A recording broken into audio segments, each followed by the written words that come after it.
హైదరాబాద్ నగరంలో వెంగళరావు డివిజన్లో తెలంగాణ రాష్ట్ర ముఖ్యమంత్రి వర్యులు యనమల రేవంత్ రెడ్డి జన్మదిన వేడుకలు ఘనంగా నిర్వహించారు. ఈ సందర్భంగా రాష్ట్ర కాంగ్రెస్ పార్టీ నాయకులు డాక్టర్ మట్టా దయానంద్ విజయ్ కుమార్ సీఎం రేవంత్ రెడ్డికి జన్మదిన శుభాకాంక్షలు తెలియజేశారు.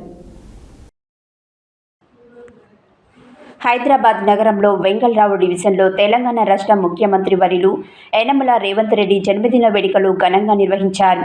ఈ సందర్భంగా రాష్ట్ర కాంగ్రెస్ పార్టీ నాయకులు డాక్టర్ మట్టా దయానంద్ విజయ్ కుమార్ సీఎం రేవంత్ రెడ్డికి జన్మదిన శుభాకాంక్షలు తెలియజేశారు.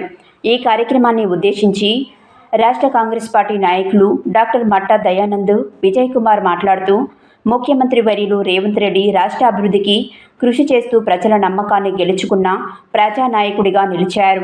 ఆయన నాయకత్వంలో ప్రభుత్వం విద్య, వైద్య, వ్యవసాయ రంగాల్లో విప్లవాత్మక మార్పులు తీసుకొస్తోంది.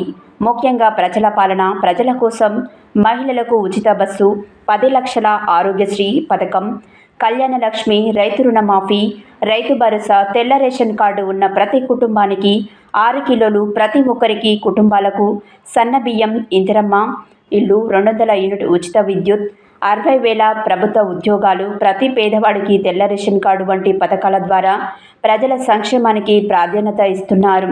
ముఖ్యమంత్రి రేవంత్ రెడ్డి నాయకత్వంలో తెలంగాణ రాష్ట్రం అభివృద్ధి దిశగా దూసుకుపోతుందని, ఆయనకు దీర్ఘాయుషతత్వం కలగాలని కోరుకుంటున్నామని తెలిపారు. ఈ కార్యక్రమంలో వైర్య నియోజకవర్గ శాసనసభ్యులు మాలతు రామదాస్ నాయక్, సత్తుపల్లి నియోజకవర్గ కాంగ్రెస్ పార్టీ నాయకులు ఈ కార్యక్రమంలో పాల్గొనడం జరిగింది.